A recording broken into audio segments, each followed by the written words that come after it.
Good morning, everybody. It is Jeff Goldberg for the Sales Pro Network. It's Friday, November 10th.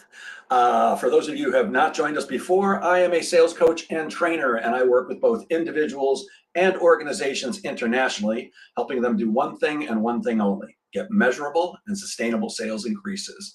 And I founded the Sales Pro Network 3 years ago, actually more like 3.5 years ago now, to elevate the profession of sales, to give professional and non-professional sales people a place to hang out, network with each other, learn from each other, ask questions, get answers from excellent coaches and trainers who are part of the network, and to end up helping more people and making more money. If you've been with us before, you know that every Friday at 10 a.m. Eastern, or almost every Friday at 10 a.m. Eastern, we either do a live interview with somebody who can add value to the profession of sales, or I do a live training. We are supposed to do an interview today, and I did hear from our guest about an hour ago, so hopefully he'll be joining us any second. In the meantime, I've got a couple of things I'd like to say. One is today here in America, for those of you who are American, today we're celebrating Veterans Day, even though Veterans Day is tomorrow. With all the insanity going on in the world, I don't care what your politics are, but with all the insanity going on in the world, please take a moment at least to thank a veteran who's still living, and to remember those who paid the ultimate sacrifice.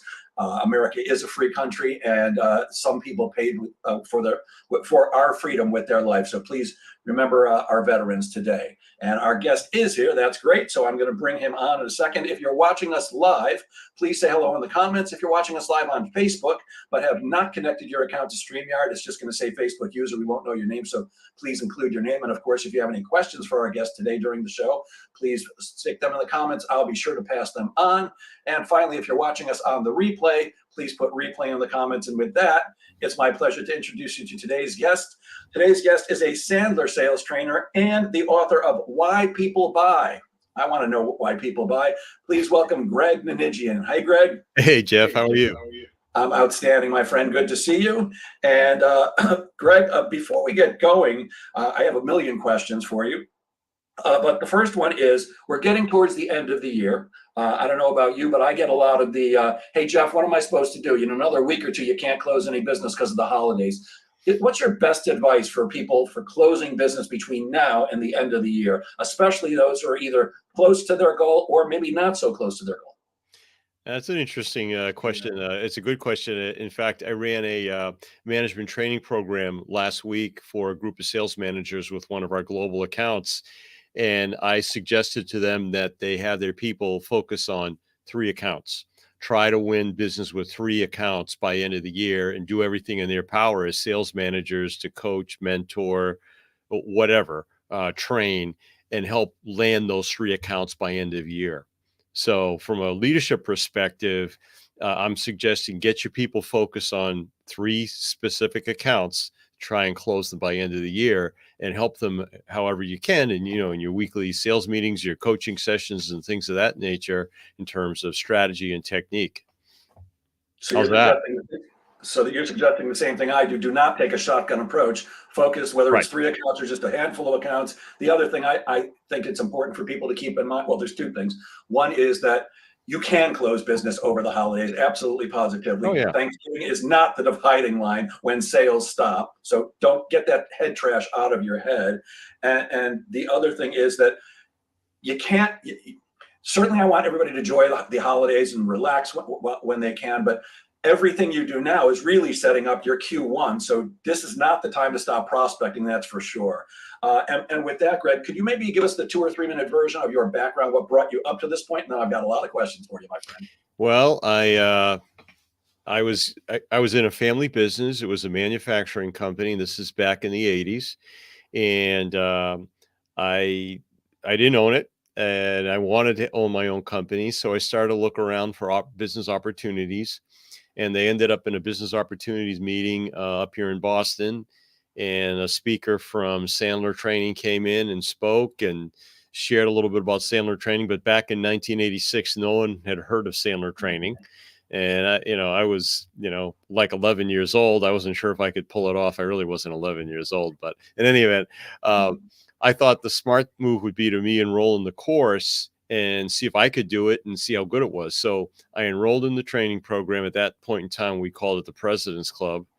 And I was in the course for 5 months, and in our manufacturing company of 30 people, we doubled sales as a result of me implementing what I was learning on an ongoing and regular basis. And since that time, we've grown exponentially. We're very blessed. We're very successful. I operate out of our office that's just outside of Boston, south of Boston, but we have 3 other locations here in Massachusetts. And we're working with all kinds of industries all over the world. One of our global accounts is Teradyne, for example. And with them, we're not only training the sales team, but we're also training the support team, which consists primarily of engineers. And we're training them in ongoing programs where the sales team gets 10 2-hour programs, the support team gets 8 2-hour programs, and now we're talking about reinforcement training, and we've trained over 400 people with that company. But then obviously we have membership programs for individuals that want to enroll in our course, and our starter programs run around, well, I probably shouldn't say. There's probably a Sandler rule that we should not quote prices, but in any event, one of the wonderful things about the being based in Massachusetts is we have a grant fund up here. So if you have a company that has 100 or less employees, there's a grant available. It's $20,000, a $20,000 reimbursement at 100%. So you could purchase $20,000 training from our company and get reimbursed from the state. And we're submitting grant applications every week on behalf of our clients. We win every single one of them. So it's very easy to get the money. So if you're in the area, give us a call or send us an email. We'll get you started on it. Amazing. So they can really get Sandler training for free. Yeah, they have to pay, but then they get reimbursed 100% of it. We have to show proof of payment when we. I got to tell you, I think that's brilliant of Massachusetts as a government, because well-trained salespeople drive business, and that's good for everybody. I love that. You mentioned that nobody had heard of Sandler then. I don't think there's a salesperson alive who hasn't heard of Sandler at this point. Yeah. For those who aren't familiar, can you just describe what Sandler really is and how it got started? Well, Sandler is a systematic approach to selling, utilizing a step process based on psychological models, and it has numerous techniques based on psychology so that they work. And in our training programs, we're training people on the various psychological models as well as the process and the techniques so that they can get the fit right, because that's really the toughest part. Well, there's a wealth of material to learn as well, but getting the fit right of the various techniques is very, very, very important. Sandler's been around since 1985, founded by David Sandler. And I was fortunate enough to know him for about 8 years before he passed away in 1995. But it's a very strategic, heavily tactical approach to selling. And that works, and it's beautiful because we do a lot of qualifying and disqualifying very early on in the process, so that your odds of winning the business are very high, and your odds of not investing too much time in somebody that was never going to buy anyway are also very high. So you're eliminating people early on that were never going to buy anyway, but you're closing people that really need your product or service. And it's really a human being to human being type of methodology, because it is based in psychology. And when people are being sold to using Sandler, they feel embraced, and Sandler salespeople that are doing it right are building relationships, long-term relationships that in both parties will win. Yeah, I'm a fan of the Sandler system, and I think I mentioned this to you when we spoke several months ago when we were arranging this interview, that I'm friendly competitors with the Sandler franchisee out here on Long Island. I have the utmost respect for Rich Isaac and what he does, and that years and years ago, right after we first met, probably 16 years ago, we thought it would be fun to do a program together where we get an audience and just take questions from the audience. And we were kind of thinking that it would be like the old Saturday Night Live in the first year or two, when Dan Aykroyd and Jane Curtin used to do the news. And she would say something, and Dan Aykroyd would go, "Jane, you ignorant slut." And we thought that Rich would take a question, and I'd go, "Rich, you're an idiot. Here's what you should really do." Or I'd take something, he goes, "Jeff, you're a moron. Here's what you should do." It turned out we agreed on everything. Everything that he said, I went, "Well, yeah, that's exactly what I would do too," and vice versa. So I'm a big fan of the Sandler system. By the way, good morning, Bruce Cashman. Always good to see you. Good morning, John Hill. Thank you for being a part of the Sales Pro Network. And I'm betting that Don Levine, who is usually here to say hello, is in the car listening to this. So good listening, and please drive safely, Don. So what are the four guiding principles of the Sandler system? Well, one of them is mutual respect. And, we don't use any tactics like, it's okay, sir, you don't have to buy today, but the price goes up on Monday. We don't use any of that malarkey. Clarity, which, in other words, the terms of the agreement are clear. Qualifying decisions, we make sure that the person that we're speaking to has the authority, and also they understand that we're looking for decisions, but we do it in a very nice way. And then finally, take the pressure off the salesperson as well as the prospect, so that it's an enjoyable experience for both parties. There you go. Love that. Love that. And you mentioned something interesting. We don't do, the price goes up on Monday, so you got to buy today. And you hear a lot, I certainly hear a lot about, Jeff, how do I create urgency? Should we be trying to create urgency? If we should, how do we? Or is it not important? Yeah, because I think a lot of people out there are procrastinators, and we need to help them to make decisions on things that are going to benefit their lives and their careers. And the way that we create urgency in the Sandler selling methodology is by having meaningful conversations to find out what the prospect's pain is, or what their frustration is, or what they're unhappy about that they want to fix and that they want to change. And you could say that's creating urgency, right? So when a person is talking about, it's interesting. I have a lot of clients that are in IT support, technical support, things of that nature, and prospect starts talking about how their systems are unreliable, their current IT support company is slow to get back to them, how frustrating it is, and they've been putting off making the change because there's a time commitment whenever you switch IT companies, right? And then as you have this meaningful conversation with them where they're sharing their frustrations and their dissatisfaction, a lot of them are going to get to the point where they're going to want to pull the trigger and do something about it. And so I think a good salesperson has those kinds of meaningful conversations so that the prospect can, evaluate rationally whether or not they should move forward or they shouldn't. And it's one of the first steps in our methodologies to uncover pain or find out that there isn't any. Yeah, I love that. I think that I it mean, is. I'll be honest with you, a lot of the things that I own, I wouldn't have bought if I didn't have a good salesman selling them to me. And I'm really happy that I bought them. Yeah, You know I, what I mean? I think that most salespeople do not want to pressure people. It doesn't work anyways. But it is incumbent upon us to have meaningful, what you call it, meaningful conversations with our prospects that hopefully lead them choosing to do the right thing for them, which is to do business with us.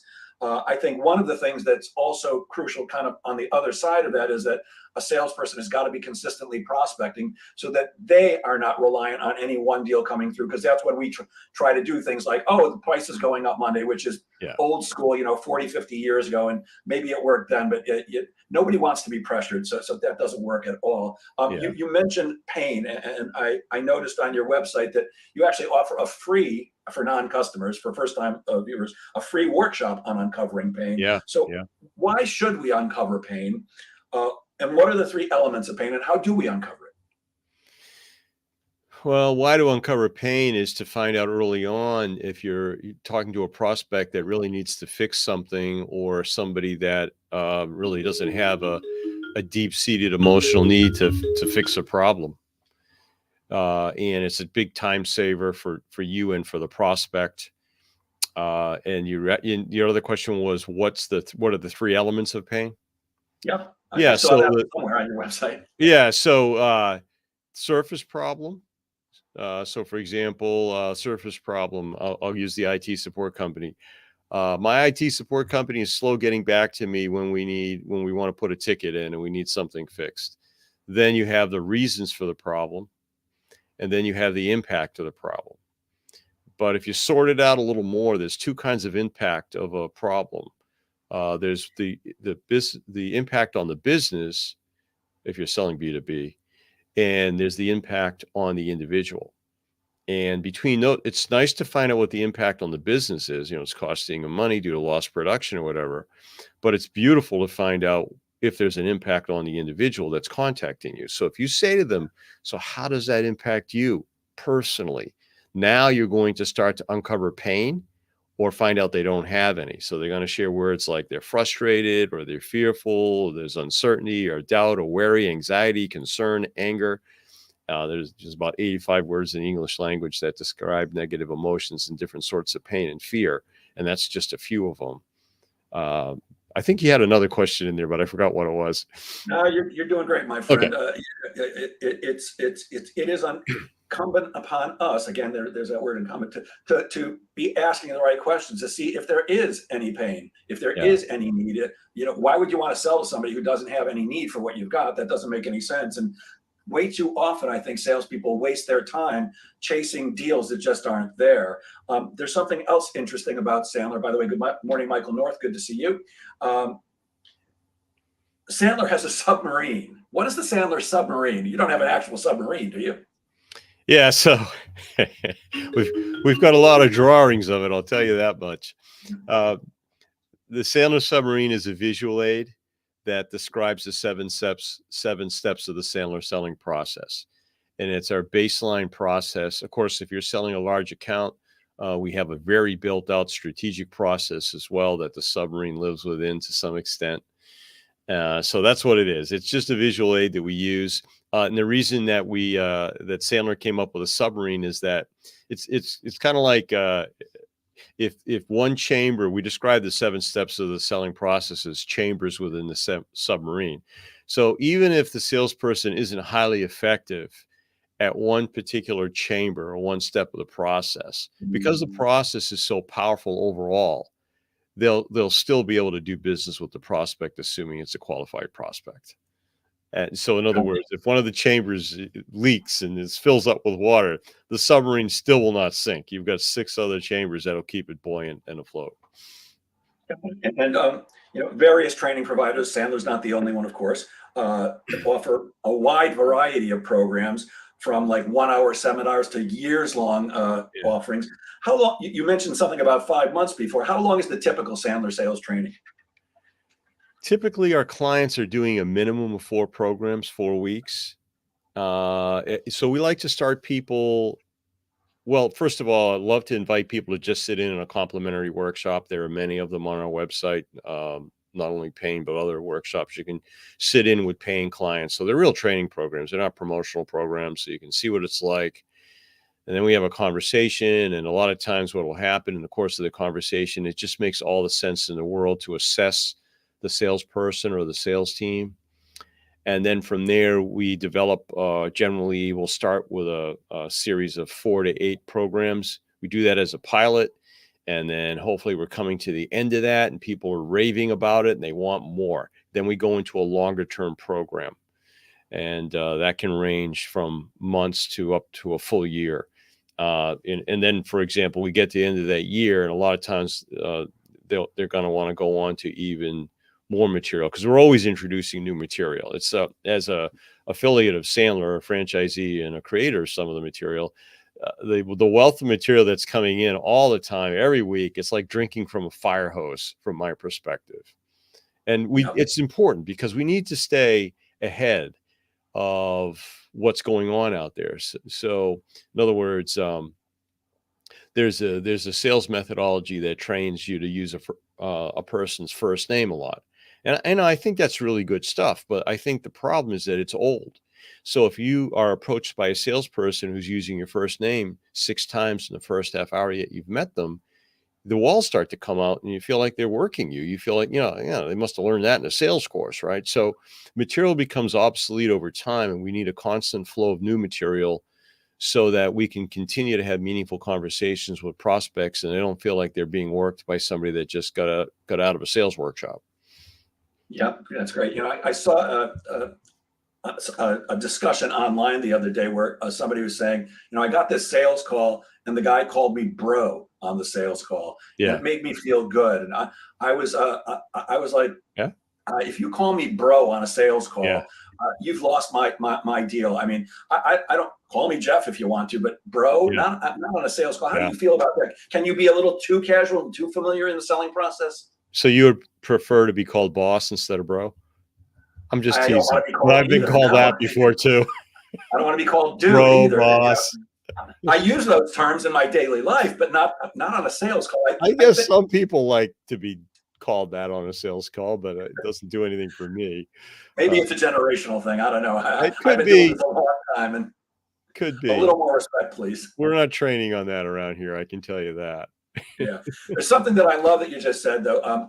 Uh, we hear the term sales training as an event, which is when a company wants to hire you or me or somebody Yeah. like us, just come in and train my people for the day. Yeah. And my response to my prospects is always, look, I'm happy to come in and train your people for a day, but you're only doing one thing. You're paying my mortgage. I'm a great trainer, but there's nothing I can do in one day that's going to really change your sales. And I could teach you how to cold call in one day, and that'll make a difference. But if you want real selling skills, it's got to be training plus reinforcement. And that's one of the things I love about what Sandler does. And we're going to give out your website at the end of this interview. And I urge everybody to go take a look, because there are a ton of free resources that Greg is offering. I was looking through. I'm like, that would be good. That would be good. So Yeah. we'll give that out at the end. Sure. Greg, you're also, you and Sandler are big proponents of DISC. I've had DISC trainers on here before, but could you just briefly explain what is DISC and how can we use it to help us close deals? So DISC is a communication and behavioral model developed by William Moulton Marston. William Moulton Marston graduated Harvard University in 1928 with a degree in clinical psychology. Then he went out to write the original Wonder Woman series of books. And if that wasn't enough, he developed, you didn't know that? Yeah. Fun fact about William Moulton Marston. And then he wrote this communication and behavioral model that's been validated. It's been translated into 30 different languages. We offer assessments on it in 30 different languages. And studies have shown that salespeople that learn how to use DISC experience a 25% increase in their effectiveness. So that's the high level. And we do a lot of training on DISC, not only in a selling role, but in a leadership role, in a team building role.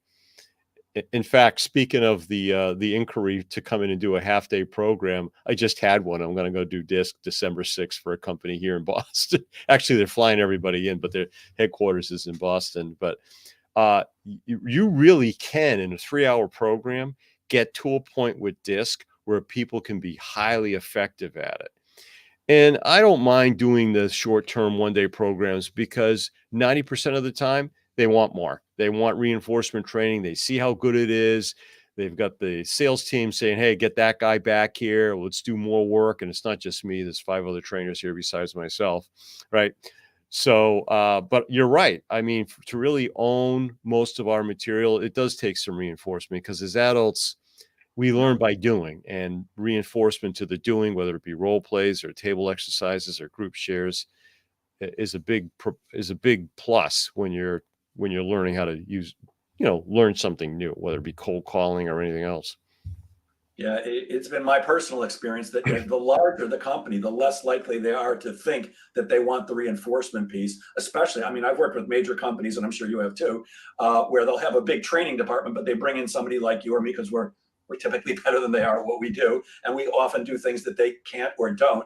And ADP is an example. I did a pilot program with an ADP office, and it was actually on cold calling.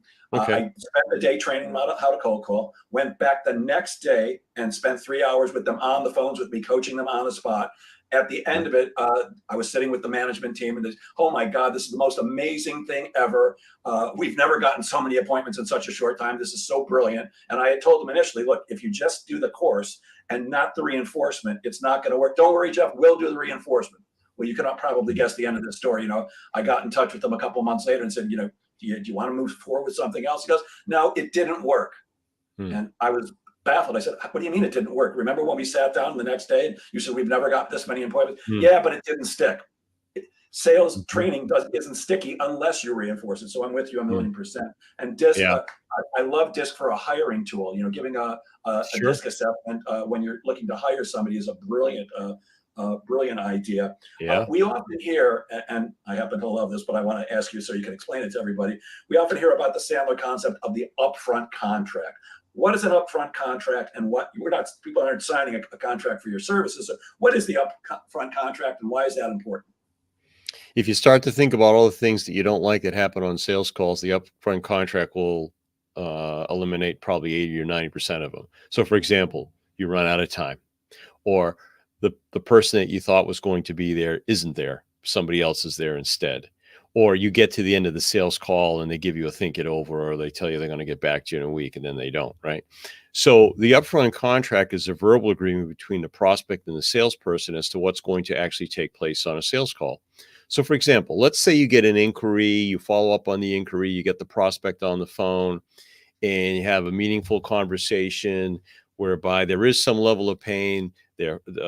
Let's say you're a builder, you have and your your vendors aren't delivering materials on time, so you have people on a job site that are sitting around and they can't work because materials aren't being delivered on time, or there's shortages in the materials that are being delivered. So it's very frustrating. It has an impact on the company in terms of profitability, and it's a frustrating and angering situation for the owner of the construction remodeling company, right? So then, and you have a lumber yard, and you've got 5 sales guys outside, 5 sales guys inside. So your next step is to set up a face-to-face with the builder or a Zoom call with the builder. So as you approach the end of normally it's about 15 to 18 minutes on the initial call to have a good initial call. There's an app that integrates with Salesforce that tells us that. So that's where I got that number from. And now, so you say, look, based on what you've been kind enough to share with me, we've helped a lot of other remodelers and builders in a similar situation.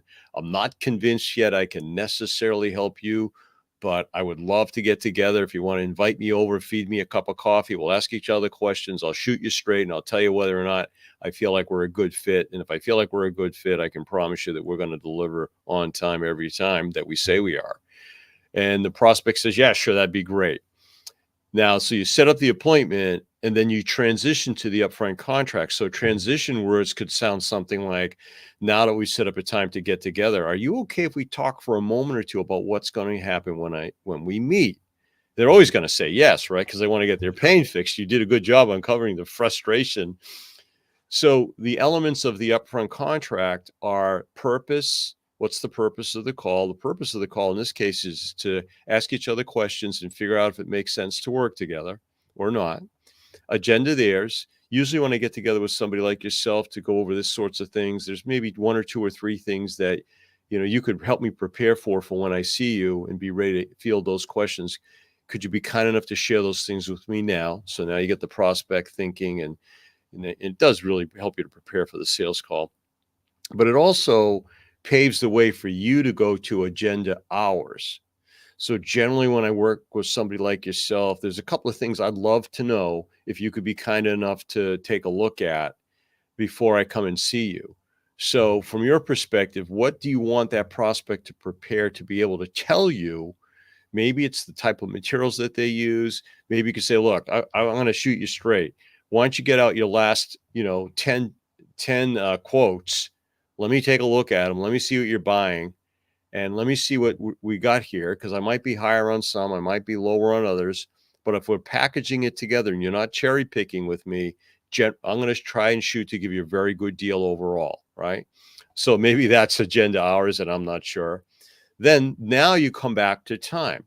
Given what our purpose is in getting together, what's on your agenda, what's on my agenda, how much time do you think we should block? And if they tell you 15 minutes and you need 45, this is your chance to do something about that. Say, look, I appreciate we're all busy, but it sounds like this is a pretty serious situation. And in my experience, I think it would be smart to block 45 minutes. Would that be okay with you? So time is very important, but in a way you kind of stack it so that you always get a lot of time, not always, but a lot of times, because you covered a purpose, agenda theirs, agenda ours. Now, when you get to time, you have all those things preceding it that make the prospect feel like, well, we've got a lot to cover here. We need to allocate a certain amount of time to make sure we get it all done. And then the last step is outcome. So can we agree that when I come and see you next week on Tuesday at 9:00, we're going to ask each other questions, and by the end of the meeting, we're going to make a decision. We're going to make a decision as to whether or not we should have another meeting, whether we should close the file and part as friends. You might tell me right on the spot you want to place a PO. One of those 3, is that okay with you? right? So it spells PAATO, P-A-A-T-O. That's our acronym for an upfront contract: purpose, agenda, theirs, agenda, ours, time, and outcome. So that's an upfront contract. There are many forms of upfront contracts. That's the kind of vanilla ice cream off the shelf one that you would want to set prior to a sales call. Yeah, I love how non-pressure it is. I'm not even sure Yeah. that I can help you. And by the way, I say the exact same thing, even though I'm not a Sandler franchisee. And but yeah, I don't know. I can help you. How could I possibly know if I can help you until I meet them? And that's, I think, a mistake that so many salespeople make. We help companies like yours do this, and I know I can help you. Yeah. Just give me 15 minutes. I truly don't know if I can help an organization until I meet with them. I suspect I can. And over the 18 years that I've been doing this business, I think I've run into 5 companies where I actually said, you know what, you guys are covered. I don't have a thing to do for you. I really appreciate the time we've invested together, but I'm not your guy. Let me introduce you to somebody else who might be able to help you. Well, But to be yeah, candid, to don't be very really know. candid, Jeff, it's a technique, and it's a technique that's needed in many instances because society's view of salespeople is just awful. Exactly. And I want to relax the client, relax the prospect, so that we can have a transparent and open conversation. It's what's called a negative reverse. So there are a whole collection of Sandler techniques called negative reverses, and negative reverses are techniques used to disarm prospects, and they're generally acting in a manner that's opposite the way the prospect expects you to act. I mean, who's ever heard of a salesperson that says, we've been able to help a lot of other companies in a similar situation. I'm not convinced yet I can necessarily help you, right? And what are they thinking? If they've got pain, they're thinking, well, I hope you can help me. I really need some help. Right? And so Exactly again, right. it's based in psychology, as many of our techniques are. Yeah, I love that. And the way I get that point across to salespeople is I tell them that in any given sales situation, don't act like the typical salesperson, because nobody likes the typical salesperson. I Right. always give the example of Seinfeld, with the 4 characters, and I love them all, but George was always my favorite, the perennial loser. And if you know the show, you know that in one episode, George figured out that if everything he does is wrong, all he has to do is the opposite, and he'll win, and he gets a girlfriend, and he gets a job, and moves out of his parents' house. Well, I always say, what I in love any that given selling episode. situation, think about what the typical salesperson would do and do the exact opposite. Um, That's good One of stuff. the things I run into with clients or salespeople is they have the ups, what I call the ups and downs of selling. Mm. Good week, bad week, good month, good quarter, bad quarter. What can sellers do to maximize the peaks and minimize the valleys? I got a couple of rules. One is discipline equals freedom. Discipline equals freedom. Uh, and another one is consistency equals freedom, especially in prospecting. So going by that, every day, 5 o'clock, pick a time, have a time where you're going to plan tomorrow. Take a look at everything you got done that day. Take a look at all the leftovers, the things you didn't get done. You're going to eliminate them. You're going to delegate them, or you're going to shift them to the following day or to the next week, right? You're going to time block every day at 5 o'clock to do your planning and create your action list for tomorrow. Take a look at who you're going to be reaching out to. Another good technique I like to do is time block on your calendar when you'll be prospecting and put it on there for the next month, always a month ahead. So maybe it's 9 to 11 every day. You've got it blocked. And the beauty of prospecting in the morning for most people is that once you're done at 11 o'clock, you feel good, you're gratified for the rest of the day. Whereas if you wait till 3 o'clock to do your prospecting, you're thinking about your prospecting. You got to get done. It's renting space in your head, but nobody's really paying you any money for it, right? And oh, by the way, generally you're going to get more callbacks if you make your calls in the morning than if you make them late in the day, because then the evening break comes in and a lot of people will not return a call the next day. So those are a couple of good things. I run a whole program called How to Maximize the Peak and Minimize the Valleys in Sales on that. That's a very important issue. So Yeah, you see me consistency is smiling because king. this is the example that I gave before. When Rich, Isaac, and I did this program, we're Yeah. agreeing on everything. Consistency is a word I use constantly with my clients. What I find is the peaks and valleys are typically forming because salespeople don't like to prospect. I don't like to either, by the way. I don't like to. I have to do it as part of my job, otherwise I'm going to starve. But it's consistently and effectively prospecting takes away those peaks and valleys, because what typically happens is we get busy with other stuff, and the first thing we drop is the prospecting. And you and I both know that you don't prospect today and get paid tomorrow. You get paid somewhere down the line. But because there's no direct relationship, prospect today and get paid tomorrow. Oh, if I don't prospect for a while, it's okay. No, that's to me what causes the peaks and valleys. So I'm with you 1,000,000%. Yeah, so salespeople can get lulled into a false sense of security when they have a good month and they're making bank and they're closing a lot of deals, and they get caught in a comfort zone and they stop their prospecting, and that's the problem. So it's really a comfort zone issue. So you have to realize when you're getting caught in that comfort zone and you're getting away from the behaviors that have made you successful to begin with, and just keep those going. And I've got a lot of experience with this, and that's how I created the program, maximizing the peaks and minimizing the valleys in sales. Because I had the CEO of a private jet service company. I was training 80 salespeople at this private jet service company, telling me how busy they were in August. It was their best month of the year. People are getting ready to come back from vacation, plan their trips home, plan their business trips for September and October. But then in September, he said, in his words, not mine, he said, sales would just fall off a cliff in September. So I interviewed a number of his salespeople and managers. And at first they told me, we were just too busy because August is so busy. But then when I really, really drilled down, what I found out was they had time to prospect. They were just getting caught in a comfort zone in August. So they'd stop prospecting. And that's why sales would fall off a cliff in September. And out of that came this program to help them be more consistent. Yeah, love that. Yeah. Good morning, Ray Aurora. Thank you for joining us. Is there a difference between, excuse me, selling to smaller business, maybe SMBs, as opposed to enterprise accounts? And if so, how do we approach those differently? Yeah, so with an enterprise level account, you have a much larger cast of characters that you'll need to be able to politically map and identify who has authority, who has influence, who pretends to have authority but doesn't have any authority. So you have about a half a dozen, 7 different types of players.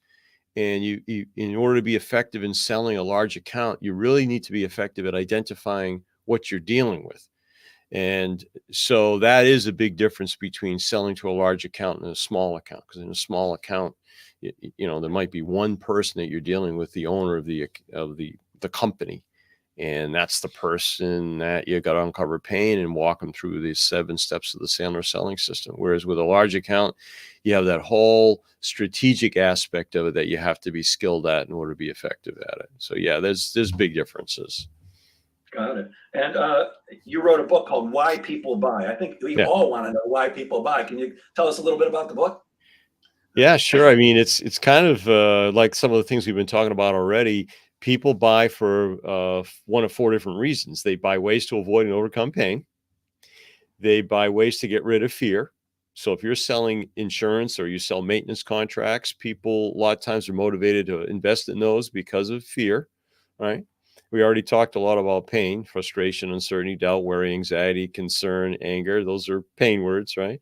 And then people are going to buy pleasure, ways to have pleasure. It could be a cruise ship, or you have the perception of pleasure in the future, right? So those are the 4 reasons. They're all emotional, right? So there's always an emotional component to a buy, but then again, a person, there's a psychological model called transactional analysis where the child part of the personality is the emotional part. They want to get rid of the pain. They want to enjoy, right? Whatever it is. And then that kind of checks with the adult, which is the logical part of our personality. So if you were selling to the adult, you'd say, this is a really good investment for you, right? And then there's the critical parent part of the personality that, this is why you have backouts and buyer's remorse, because salespeople aren't highly trained as to how to deal with critical parent, although in Sandler we are. So we shorten our sales cycles because of that and have very few backouts. Great. Love that. In doing my research, I saw something interesting. It seems, if I'm reading this right, that you're actually against using features and benefits when you're selling. Why is that, and what should we be? Am I right? If so, why is that, and what should we be doing instead? Well, I'm against using features and benefits early on in the sales cycle. I think it's important to identify what their needs, goals, objectives, and pains are early on. And then later on in the process, when it's time to present, which is the 6th step of our 7-step process, by the way, then we make the ties between the pain, the goals, the problems, and the features and benefits of our product or service. So we are presenting features and benefits and aspects of our product or service, but always relative to a need, a pain, an objective that was expressed by the prospect or the client. We're not leading with them, as most salespeople are. And I think that you kind of point out that when salespeople lead with that, they're really doing free consulting, and that's something we should Yeah. not be doing, right? Yeah, they're doing free consulting, and they could be presenting the wrong product or the wrong service. They could be doing bad consulting, bad free consulting. I mean, in order to do a good job with consulting, you really got to understand the objectives, the problems. There's a lot of things to understand before you go in there and you start to lead with, you should do this and you should do that. Right. Yeah, this is why I'm so adamant that I'm against people who walk in and say, first of all, thank you for your time today. I'm sure you're busy, so let me get right to the point. Here's why Jeff Goldberg and Associates, or why Sandler is the greatest sales training company in the world, and why you should use us. And then they throw up all over you, and you're giving everything away without knowing if there is a need, if there is a pain, or in my world, what I look for is just what they're doing now to see if I can help them do it better. But without doing the right, to me, the most important thing in the sales process, whether it's 7 steps or 6 steps like I teach, or 10 steps, it's asking questions. If you're just pitching, first of all, you're doing it wrong as far as I'm concerned. And by the way, I hate that word pitch, but eventually we do have to tell people what we're going to do for them. By the way, that's the 4th step in my 6-step process. But it all comes down to really uncovering that need or pain or want by asking them questions instead of just pitching it. Again, that's old school. And I don't know how long you've been doing this. I've been selling 48 years. And we were all taught way back then. That's how you do it. I sold Encyclopedia Britannica door to door. It was just a pitch. You're going back. 8 years, my friend, along with 2,499 other salespeople across the U.S.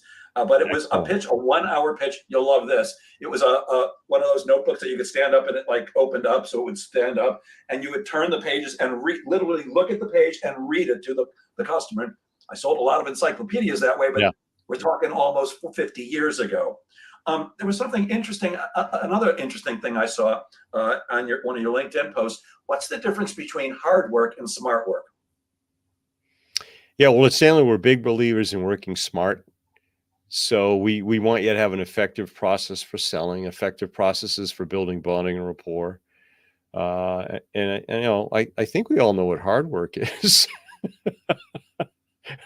I think you were just talking about it, leading with selling features and benefits, doing free consulting, so we're all about working smart, not hard. Now, if you want to do both, you make even more money. Well, that was going to be my question. Shouldn't we be doing both? Whenever somebody says to me, work smarter, not harder, my question is, if you're not already working as hard as you can and smart as you can, what the heck are you doing? What the heck are you doing? I mean, why would you go into sales if you didn't want to make a lot of money? It just doesn't make sense to me. Dr. Rich Atkins says sales is an amalgam of logic and emotion. By the way, I had dinner with Dr. Rich Atkins last night. Boy, oh boy, that was some delicious barbecue. And he says each feature and benefit should be tied to each point they named of what they're doing wrongly, badly, inefficiently. Thank you, Dr. Rich. There was something else I saw that I don't understand, and I'd love to know what this one means. What do you mean when you say tie down the sale with a monkey's paw? Yeah, so monkey paw is a nautical terminology that we happen to use in selling at Sandler. So when a big ship comes in, they throw down a skinny rope to the dock, and the skinny rope is attached to a larger rope called a hawser using a certain type of a knot, sometimes referred to as a monkey's fist or a monkey's paw. So so the idea is the way to sell a big ticket. The problem with selling a big ticket item in many cases is that the emotional risk that the buyer feels is just so high. They're worried that, what if I make an incorrect purchase?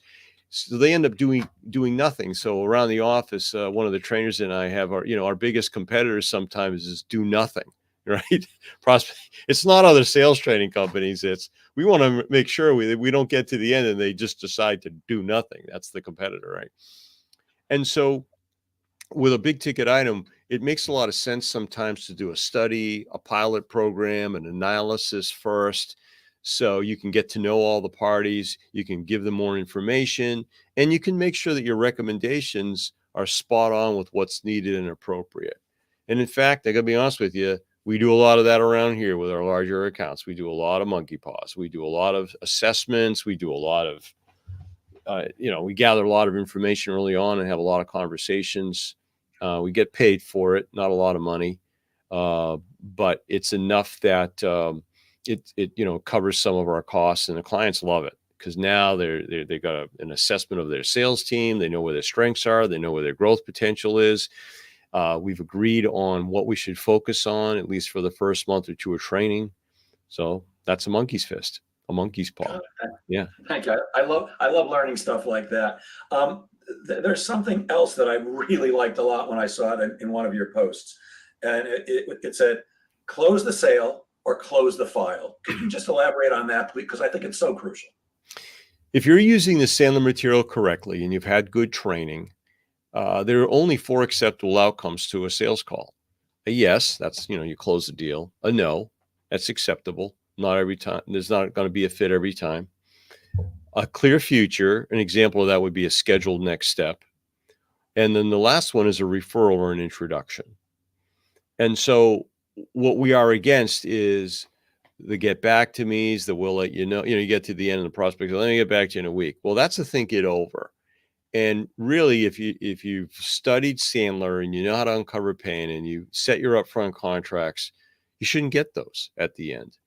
And so get into the habit of getting one of the 4 acceptable outcomes, and you're going to make a lot more money. And you're also not going to be chasing around people. Many of them probably would have never bought anyway. You don't know, but you'll be working a lot smarter. There's an example of working smarter right there. So instead of taking think it overs, get back to me's, and we'll let you knows, learn how to be effective at getting yeses, nos, clear futures, and referrals and introductions.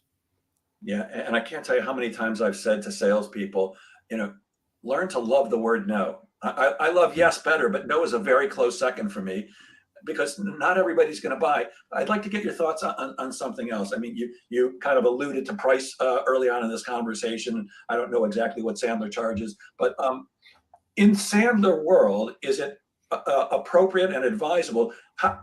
Let me ask it another way. How early on do you discuss your pricing with your prospects? And here's why I'm asking.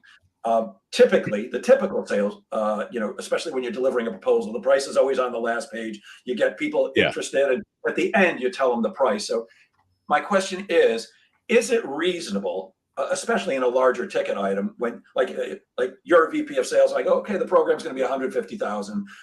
Is it reasonable to expect a decision on the spot, or is it reasonable for them to want to consider that for a while? It's the third step in the Sandler submarine, but with a big ticket item, I'd give them a ballpark, but then back off to do some kind of an analysis or an assessment or a study. So you could say, look, it could be anywhere from 100 to 150,000, but that's too much pressure on you and it's too much pressure on me. May I suggest we do an analysis first? And that analysis, will cost $3,000-$4,000, but that'll give us a lot of good and useful information and give me the ability to give you a very accurate proposal agreement.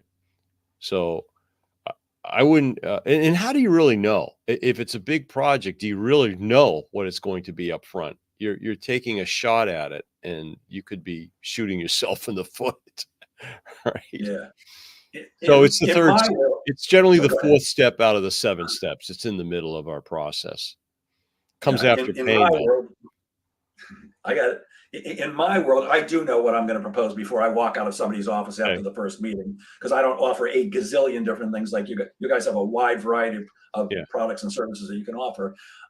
And for me, which, by the way, we sell a particular service, may not apply to everybody, but I don't leave anybody's office without giving them an idea. Hey, Greg, I've got to go back and put pencil to paper, really, consider everything we've talked about. But my gut right now says you're looking somewhere in the $60,000, $65,000 range, Mm. something like that. Is that about what you had in mind? Because what I don't want to do is, go back and invest the time to write a proposal and then take the time to come back and meet with somebody again, only to find out they had $2,000 in mind. And I actually had that happen one time. I came back with a proposal for, I think it was $39,000. And the guy was like, "Oh my God, that's so much more than I was expecting." I'm like, "Really? What were you expecting?" He goes, "About 600. I'm like, 600 per person? He goes, "No, we have $600 in the budget for the whole thing." Well, I learned very quickly that I don't want to waste my time dealing with people who have unrealistic expectations, because I'm with you.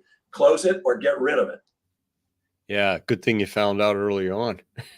Yeah. Well, one thing I'm very big on for myself and anybody I work with is, in sales, you've got to protect your time like a mother lion protects her cubs, because Yeah. it's the one thing we cannot get back. You can make more money. You can usually get your health back if you lose it, usually, but you can't get back the hour that you and I are investing right now. If we're not providing value for the people who are listening, then Yeah. we've ripped them off. So I'm very big on that. Um, Good. what do you mean when you say get an IOU for everything? Frequently, clients are going to ask us to do extra things, and you got a couple of choices. One is you get nothing for it. The other is you charge for it, which sometimes just creates a riff. So, you're in many instances, you can get a marker for it, as David Sandler used to say, or an IOU.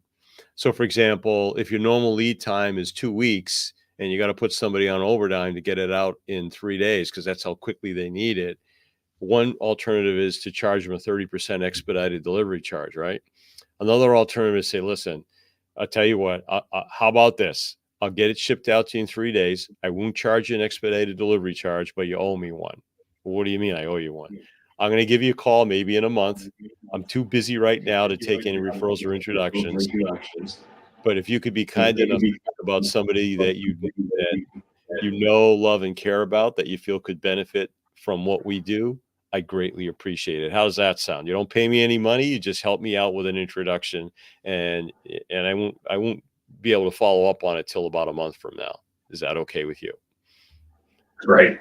Yeah. That's great. Yeah, I'm with you. Something else that I saw that you offer a clinic on, I think is unbelievably crucial, and that's building a pipeline. Almost all of us need a stronger pipeline. What can we do to both build and maintain a strong pipeline of prospects? I want to say come to our pipeline builder workshop. I wish I could do it, in 2 minutes, but we normally take 90 minutes to help people do that. And there's a really Is nice there any workbook advice that you can goes give in with a it couple of too. minutes? What's that? Is there any advice you can give in a couple of minutes? Uh, Look at all the different ways that you can generate leads and then make a plan.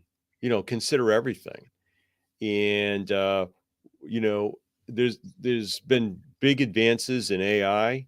Do you have a good marketing resource? Are you doing it yourself? Learn as much as you can about marketing, or outsource it, or work very closely with somebody, because what's changed over the last 10 years dramatically is things are a lot more inbound now than outbound. I'm not saying that outbound sales, outbound marketing can't work, but I think you need to have an inbound marketing program that's closely coupled with the actions of your salespeople and your sales team.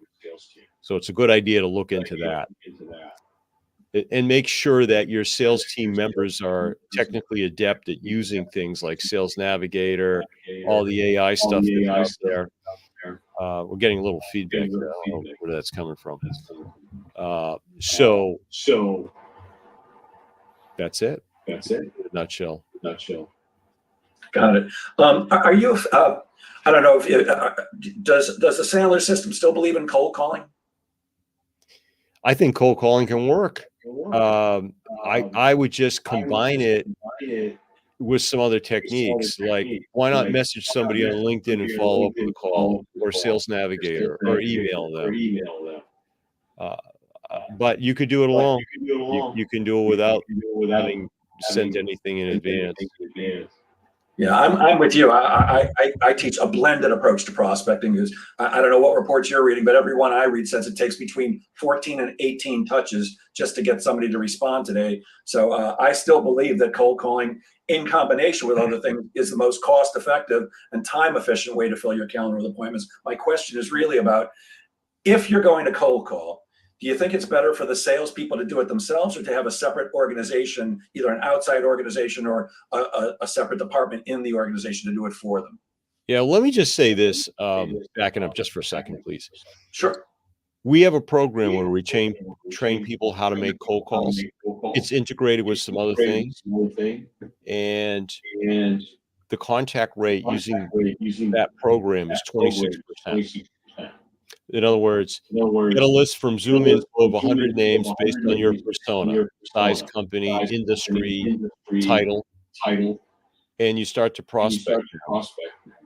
Within 5 attempts, using the methodology that we train on, you'll get a hold of 26 out of the 100. The average telemarketer or salesperson is getting a hold of 7. So your other question was, does it make sense to Should use salespeople be BDR? doing it? Should exactly right. Should salespeople be making their own calls, or should somebody else be doing it for them? It's a really good question, but there's so many variables to that question. I mean, can you afford to have somebody else doing it for them? I know, technology has adopted that model where you have BDRs or SDRs setting appointments, then you have your account execs that are largely making sales based on those appointments, and to some extent, they may be setting some of their own. I think you got to look at what kind of budget you want to work with. I do like it generally. But there's a lot of things to consider. Gotcha. Yeah. I can tell you there's one thing I hate about cold calling, which is, well, I don't like doing it myself. I love teaching it, but I don't like doing it. But I hate when I pick up the phone and there's that 2 or 3 second delay because they're using a predictive dialer. Drives me nuts. It's just, if you want to call me, you better, when I say, hi, this is Jeff, you better be talking immediately. We're quickly running out of time, but I think I have time for one more. And I'm an old guy, and so my memory isn't as good as it should be. We might have touched on this before, but if not, what is a false premise, and how do we handle those? It's an incorrect proposition that forms the basis of an argument.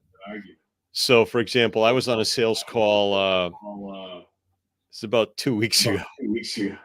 And it was a second visit with the CEO of this company. He wanted me to come up to Vermont to do their yearly sales conference. And we agreed on a price. And he said, "Can you come back in a week? I want you to meet with my 2 district sales managers." So I said, "Sure." So I show up for the meeting, sit down. The price came up. One of the district sales managers says, "Yeah, that's fine. That sounds good." The other one says, $13,000 for a day of training.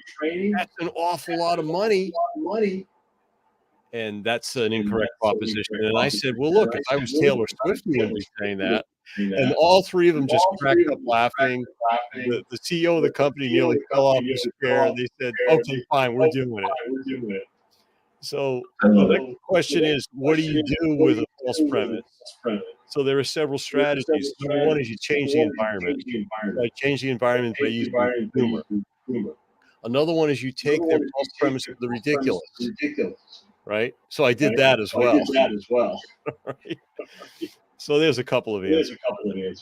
Got it. Hey, Greg, we are out of time, so I'm sharing my screen right now. Would you please tell people how they can reach you? I'm sure there are some people after hearing this who are going to be interested. How do they reach you? And please remember, this is on video right now, but this will be on a podcast so people can't hear it. So if you give out your contact information, that would be great.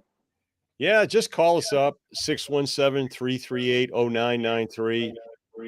And if I'm not available, set up a Zoom call. Anybody that answers the phone has my calendar, and they can set a call up with me or one of the other trainers here. And then you can also email us at greg@gnatraining.com. I'm reading off what you have on the screen share. And then of course, we have our website, GNA. Got it. Perfect, Greg. Greg, I really appreciate your time and for you sharing your brilliance so generously. And I will end this as I always do. Guys, please remember, that sales is a game of making things happen. So get out there and make sales happen. Have a great weekend, everybody. Thanks again, Greg. Thanks, Jeff. Nice job. Appreciate it.